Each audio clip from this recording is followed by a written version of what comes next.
नमस्कार प्यारे बच्चों, एक बार फिर से TNI के मंच पर आप लोगों का जोरदार स्वागत है। तो प्यारे बच्चों, पिछली जो वीडियो थी उसमें हम नेट की जो यूनिट है 9 उसमें निबंध वाला टॉपिक करा रहे थे। तो पिछली वीडियो में हमने शिव शंभू के चिट्ठे जो निबंध है बाल मुकुंद गुप्त द्वारा जो लिखित है उस पर चर्चा की थी कि उन्होंने लॉर्ड कर्जन को संबोधित करते हुए 8 चिट्ठे लिखे थे। 8 चिट्ठों का मैंने बोला था बेटे अगली क्लास में हम विवरण करेंगे किस चिट्ठे में क्या था, कौन कौन से चिट्ठे हैं, क्योंकि अगर हम नेट का एग्जाम देते हैं तो ये पूछ लिया जाता है कि कितने चिट्ठे लिखे थे, कौन सा चिट्ठा शामिल नहीं है। तो आपको पहले तो 8 के नाम याद होने चाहिए। दूसरा, किस चिट्ठे में वो शिव शंभू बच्चा सौपन में खो जाता है सोते सोते, क्योंकि वो बुलबुलों का महाराजा बन जाता है और फिर वो शिव शंभू चिट्ठे भेजता है लॉर्ड कर्जन को। तो बेटा पहले चिट्ठे में क्या है, दूसरे में क्या है, तीसरे में क्या है और कितने चिट्ठे हैं, इनसे संबंधित फिर बेटा एक कंप्लीट मैराथन लूंगा मैं निबंध के टॉपिक से, क्योंकि आपका एग्जाम करीब जून में है और करीब है बिल्कुल।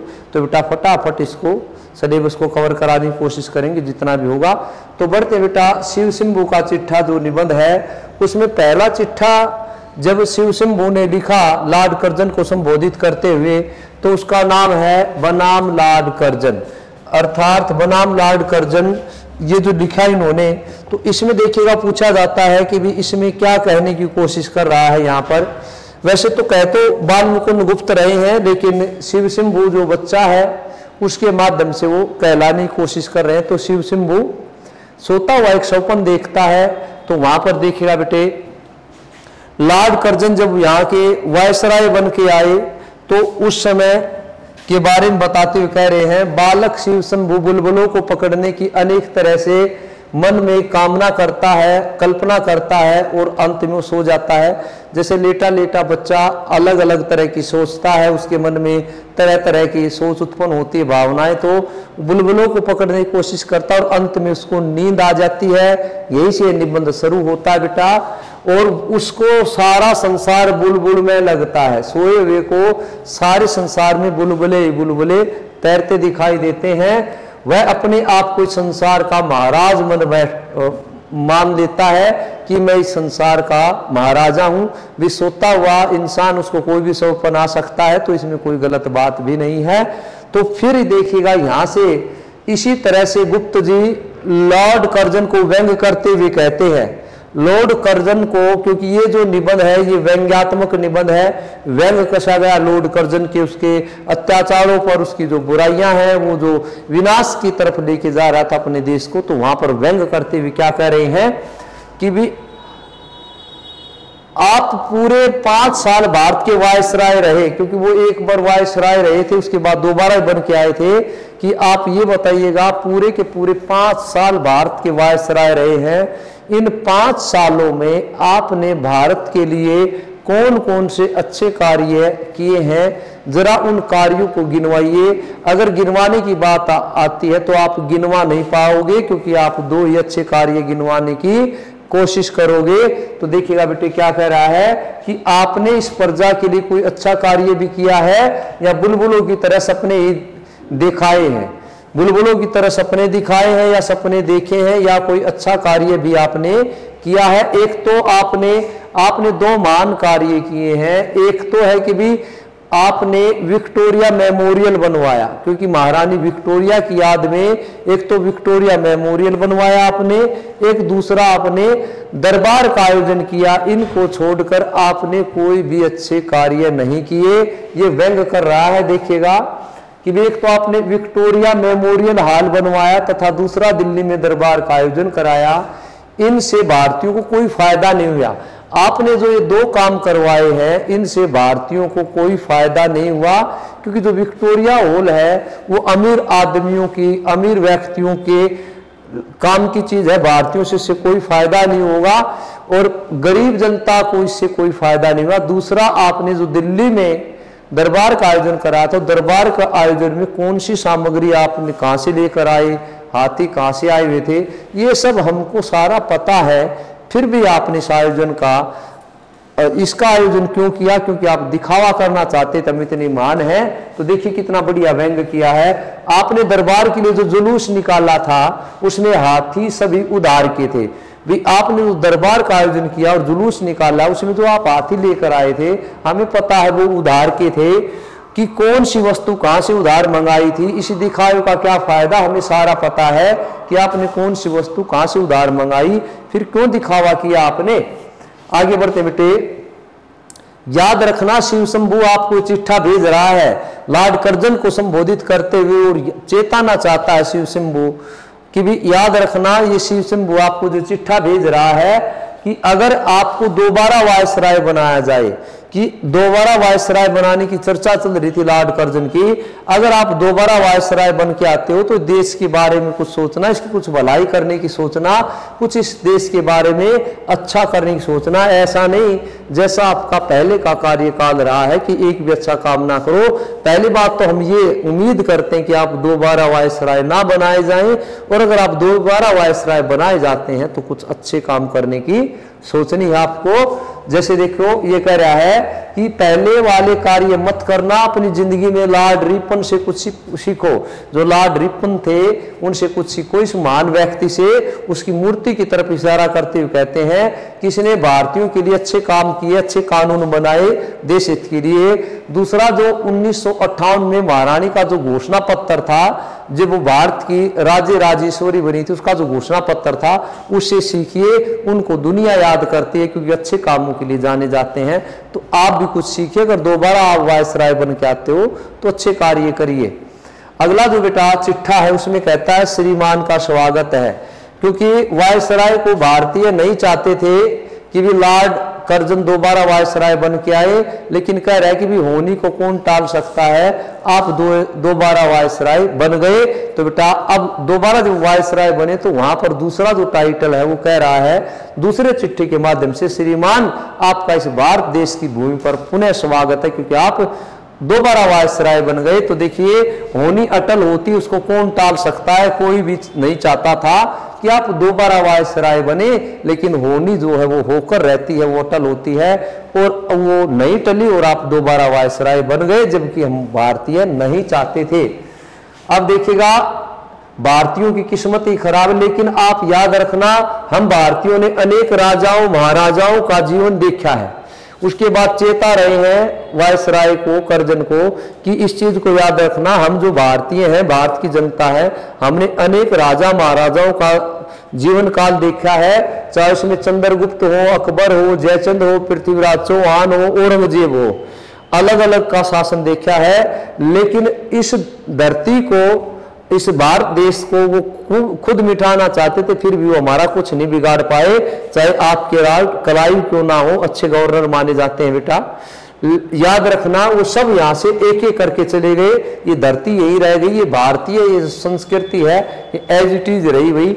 तो अब वायसराय का अब उसको कर्तव्य याद दिला रहा है कि आपको क्या कर्तव्य करना चाहिए। अब वायसराय बन के आगे तो आपकी क्या ड्यूटी बनती है। तीसरे चिट्ठे में शिव शंभू क्या कह रहे हैं कि भाई माय लॉर्ड, भारत देश की भूमि पर पदार्पण करके हमारे ऊपर आपने बहुत बड़ा एहसान कर दिया। हे माय लॉर्ड, हे मेरे भगवान, आपने इस भारत भूमि की धरती पर दोबारा पदार्पण करके बहुत बड़ा एहसान कर दिया, क्योंकि जब अब कर दिया जब विद्वान, बुद्धिमान और विचारशील, एक तो विद्वान, दूसरा बुद्धिमान और तीसरा विचारशील, जब ये तीनों महात्मा बनते हैं तो वो भूमि, इन तीनों महात्माओं में से अगर किसी की भी पैर इस भूमि पर पड़ जाते हैं तो भूमि पवित्र हो जाती है, वो भूमि महान हो जाती है और वो स्थान तीर्थ बन जाता है। महोदय आपके अंदर ये तीन गुण तो है ही, कौन कौन से? आप विद्वान भी हैं, आप बुद्धिमान भी हैं और आप विचारशील भी हैं। इसके अतिरिक्त आपके अंदर एक चौथा गुण और भी है, वो है राज शक्ति का, क्योंकि आप राज करना भी जानते हैं। आप विद्वान भी हैं, आप बुद्धिमान भी हैं और आप विचारशील भी हैं। इसके अलावा आपके अंदर चौथा गुण और है और वो है राज शक्ति का। तो बेटा अब यह भूमि तीर्थ स्थान से भी बढ़कर हो गई है, क्योंकि आपके पवित्र कदम, देखिए कितना बेहतरीन व्यंग किया है, आपके पवित्र कदम जो है इस धरती पर पड़ गए। तो बेटा ये तीसरे उसमें बता रहे हैं, जिस तरह से आज 46 साल बाद भी आज 40 साल बाद भी, क्योंकि लॉर्ड कैनिंग भारत के पहले वायसराय थे और लास्ट गवर्नर थे, आज 40 साल बाद भी लॉर्ड कैनिंग का और बेटे महारानी विक्टोरिया का घोषणा पत्र दुनिया जो है वो उसको रक्षक मानती है भारतीय अपने की भी। महारानी ने जो घोषणा की थी वो हमारा रक्षा कवच है। आज की जनता महारानी के कर्तव्य को पूरी तरह से याद रखती है और उनको आंखों पर बैठाए हुए है, क्योंकि हमारे देश की जनता की उपकार को नहीं भूलती। जिस तरह से जैसे राम के खड़ाऊ भरत ने अपने सिर पर रखे तो जनता ने उन्हें अपना राजा मान लिया। राम सिंहासन छोड़कर वनवास चले गए थे तो भरत को राज्य मिला था, लेकिन भरत ने राज न करके खड़ाऊ को अपने सिर पर रखा, भगवान प्रभु श्री राम के जूतों को कह सकते हो अपने सिर पर रखा, तब जनता ने भरत को अपना राजा मान लिया। तो हमारी धरती तो इतनी वफादार है जो घोषणा पत्र को, रानी घोषणा पत्र को अपना कर्तव्य मान के बैठी हुई है। तो बेटे आपसे भी उम्मीद लगाए बैठे हैं कि आप अच्छा कीजिए।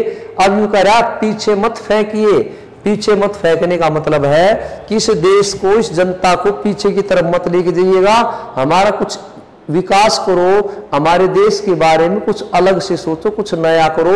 आप पीछे मत धकेलिए, हमें डाउन मत करिएगा। चौथे में बेटा, जब 1805 में कॉर्नवालिस कोलकाता के गवर्नर बनकर आए थे तब बात और थी, क्योंकि अंग्रेजी सरकार उस टाइम पे चारों ओर से जूझ रही थी अपना शासन स्थापित करने के लिए। लेकिन अब 1905 के आसपास की बात है, अब आपका पूरे विश्व पर हुकूमत चलती है। उस टाइम तो आप जूझ रहे थे, राज्य लड़ रहे थे बेटा, चारों तरफ से आप चिंता से घिरे हुए थे, लेकिन आज आपकी हुकूमत है। आज पूरे भारत पर आपका कब्जा है, पूरे संसार पर आपका कब्जा है, आपकी तुत्ती बोलती है। तो उन छोटी बातों को छोड़ दीजिए, हमें ऊपर उठाइएगा। हम आपके गुलाम हैं, हमारी जाति से प्राचीन तथा बुद्धिमान कोई, हम आपके गुलाम हैं, जो चाहें आप करवाएंगे। लेकिन एक बात आप हमेशा याद रखना, हमारी जाति से बुद्धिमान और समझदार कोई जाति इस धरती पर नहीं है, क्योंकि हमारी जाति सबसे प्राचीन है। बेटा पूरे भारत के लिए गौरव की बात कह रखी है बालमुकुंद गुप्त जी ने। लेकिन आप जैसे विद्वान को शायद ये पता नहीं कि हम बुद्धि में और काम में किसी से कम नहीं है। आप एक बार हमें अवसर देकर देखना, उसके बाद हम किसी से पीछे रहने वाले नहीं हैं, क्योंकि हम औरों से पीछे नहीं है। हम संसार में किसी से पीछे नहीं। अगर संसार में किसी से हम पीछे हैं तो केवल दो चीजों में पीछे हैं, एक तो हमें अंग्रेजी नहीं आती, दूसरा हमारा रंग गोरा नहीं है, और हम किसी में किसी से पीछे नहीं है। बेटा इतिहास इस बात का साक्षी है, चाहे कोई राजा कितना भी शक्तिशाली क्यों ना हो, कितना भी, वो अपने साथ जब इस जीवन से गया तो कुछ भी लेके नहीं गया है। ये नाम गिना रखे हैं, जैसे भी अशोक है, अकबर है, विक्रमादित्य, अलाउद्दीन खिलजी है, एक भी अपने साथ नहीं लेके गया। तो आप भी अपने साथ नहीं लेके जाएंगे। इस जमीन के टुकड़े पर आप लड़ रहे हैं, इतने हम बुद्धिहीन हैं लोग। तो बेटे ये यहाँ पर बता रहे हैं। तो 30 करोड़ लोगों के शासक है आप इस जाति में जो अज्ञानता है, जो अनपढ़ता है, उसको ऊपर उठा के हमें ज्ञानवान बनाइए। हमें पीछे फेंकने की कोशिश मत कीजिए, हमारे तानाशाह मत बनो। आगे देखिएगा बेटे 5वें चिट्ठी में क्या कह रहा है, आशा का अंत। माय लॉर्ड, हमें आपसे आशा है कि आप इस देश को आगे लेके जाएंगे, लेकिन आपने उस आशा का अंत कर दिया, उस आशा की समाप्ति कर दी। क्योंकि माय लॉर्ड, हमारे देश की मिट्टी है और मिट्टी में जो नमक है उसमें इतनी वफादारी है कि भाई यहाँ जो इसको खा लेता है वो फिर यहीं का हो जाता है। और आपने तो कुछ ज्यादा ही खा ली, इसलिए आप दोबारा गवर्नर बनकर, वायसराय बनकर आ गए। हम नहीं चाह रहे थे, हमारी आशा का अंत हो गया, क्योंकि एक दुराशा उत्पन्न हुई है वो कि प्रभु इतना संदेश, ये दुराशा उत्पन्न हुई क्योंकि आप दोबारा बन के आ गए और भारतीयों को आपने पीछे छोड़ दिया। अब शिव शंभू कहता है एक दुराशा है आप, तो यह शिव शंभू अपने प्रभु तक इतना संदेश पहुंचाना चाहता है कि अगर कभी हम आपके द्वार पर होली खेलने आए तो सोचना कि आप हमें खेलने देना, कभी इस बच्चे को ना समझ के, हाँ पागल समझ के ना खेलने दो, पागली समझ के खेलने देना। इस भारतीय जनता में अनपढ़ जो जनता इसके बीच में इकलौता शिव शंभू बेचारा पढ़ा लिखा पागल है, तो इसको खेलने देना। अर्थात हमें याद रखना, क्योंकि अब उसके बाद 7वां चिट्ठा था विदाई सभा भाषण, और विदाई का जो समय होता है प्यारे बच्चों उसमें सभी भावुक हो जाते हैं। तो लॉर्ड कर्जन की विदाई का समय आ गया, तो कह रहा है कि विदाई के समय में सभी लोगों के विचार पवित्र हो जाते हैं, भावुक हो जाते हैं, लेकिन आपकी विदाई में कुछ ऐसा है नहीं। क्या कह रहे हैं, विदाई का समय बहुत करुणा का होता है, इस समय में बैर भाव छोड़कर पवित्र निर्मल और कोमल हो जाता है हृदय। इस समय पर आप बताइए कि आपने भारत की प्रजा के लिए अपना कर्तव्य पालन किया, या अपनी मर्जी से आप अपनी जिद से शासन करते रहे? आपने अपनी मर्जी से अपनी जिद से शासन किया है, तो विदाई भाषण में कौन आपके प्रति बेटा रोएगा। अब उसके बाद लास्ट में उन्होंने क्या किया था बेटे, बंगाल विभाजन किया था 1905 में लॉर्ड कर्जन ने। तो बेटा बंगाल विच्छेद का मतलब विभाजन। 8वें चिट्ठे में शिव शंभू अर्थात बाल मुकुंद गुप्त बेटे गुस्से के साथ बता रहे हैं कि आपने बंगाल विभाजन करके बहुत बड़ी गलती कर दी। देखिए कितनी बढ़िया बात कही है। 16 अक्टूबर 1905 को कर्जन ने बंगाल प्रांत को 2 भागों में बांटकर इसका विभाजन कर दिया था। ये आपके लिए हर्ष का अंतिम समय है, हे अंग्रेजों आपके लिए खुशी का अंतिम समय है, तथा भारतीयों के लिए विषाद का, इंडियन के लिए भारतीयों के लिए दुख का अंतिम समय। आपके लिए खुशी का अंतिम समय है और हमारे लिए दुख का, क्योंकि इसी के बाद बेटे कांग्रेस 2 दलों में बट गई थी, नरम दल और गर्म दल, कि अब हम सहन नहीं करेंगे। आप जैसे बहुत से शासक मूर्ख हैं। क्यों मूर्ख है वो? क्योंकि वो इस पृथ्वी के टुकड़े को अपना अधिकार जमाते हैं और लड़ते लड़ते रहते हैं। उनको ये नहीं पता कि किसी के साथ नहीं गई है और नहीं जाएगी।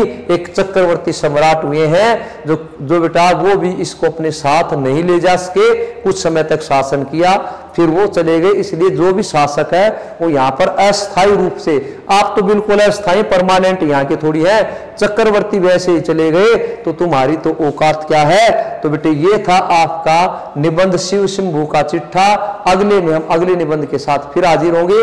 तब तक बेटे लगातार पढ़ते रहिएगा जी, मुस्कुराते रहिए, खुश रहिए।